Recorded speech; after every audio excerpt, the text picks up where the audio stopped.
Dumping ground Ukraine expired weapon of Biden. War expert ऐसा इसलिए कह रहे हैं क्योंकि यूक्रेन सिर्फ अमेरिका, नेटो देशों और रूस के लिए अपने हथियारों के बड़े लेवल पर लाइव टेस्टिंग की जमीन ही नहीं बन गया है, बल्कि यूक्रेन वो डंपिंग ग्राउंड भी बन गया है जहां इन देशों के कबाड़ में बदल चुके हथियारों को भी ठिकाने लगाया जा रहा है। इस रिपोर्ट में देखिए पुराने कबाड़ हथियार यूक्रेन में कैसे मचा रहे हैं हाहाकार।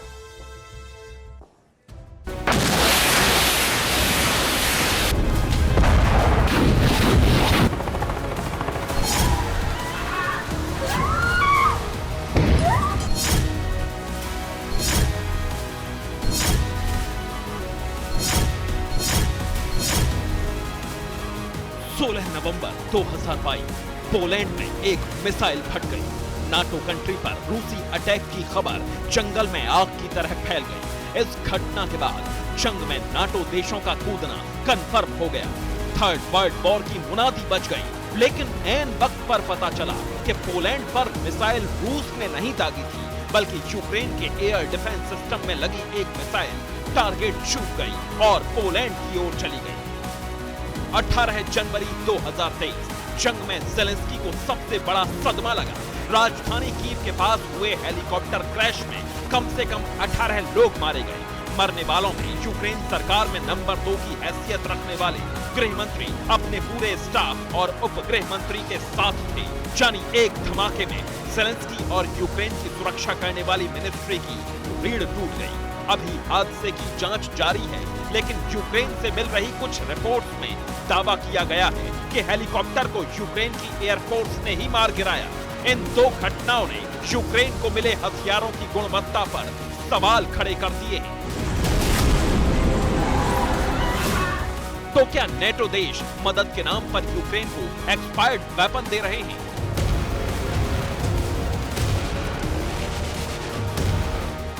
तो क्या यूक्रेन दुनिया भर के एक्सपायर्ड वेपन्स का डंपिंग ग्राउंड बन गया है?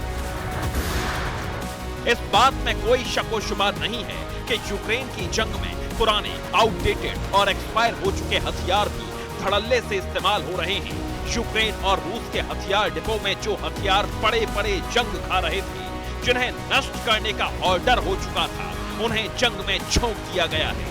लेकिन मदद के नाम पर नेटो देशों से जो हथियार यूक्रेन को मिले हैं, उनका भी बड़ा हिस्सा पुराना और एक्सपायरी डेट पार कर चुके हथियारों का है। जंग की मजबूरी ऐसी है कि ज़ेलेंस्की नेटो देशों से उनका कबाड़ यानी एक्सपायर हो चुके हथियार मांग रहे हैं। कुछ दिन पहले ही ज़ेलेंस्की ने जर्मनी से उनके एक्सपायरी डेट पार कर चुके हथियार मांगे। ये जर्मनी के टॉर्नेडो फाइटर जेट्स ने एक वक्त ये फाइटर जेट जर्मनी का गुरूर थे, लेकिन अब ये जर्मनी के लिए कबाड़ होने वाले हैं। इन फाइटर जेट्स को रिप्लेस करने के लिए जर्मनी ने अमेरिका के साथ F-35 स्टेल्थ फाइटर खरीदने की डील डन कर ली।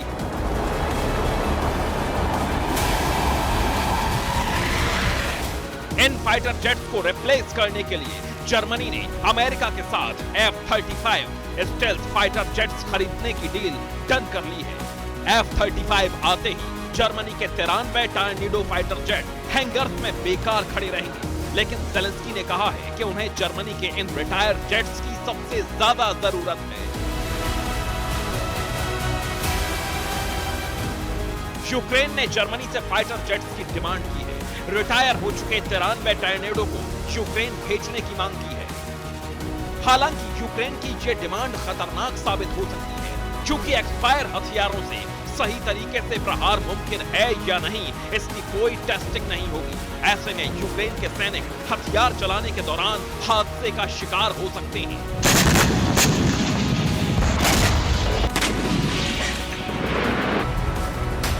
जर्मनी के अलावा कई नेटो देशों के पास कई ऐसे हथियार मौजूद हैं जिन्हें सेना या वायुसेना से हटा दिया गया है।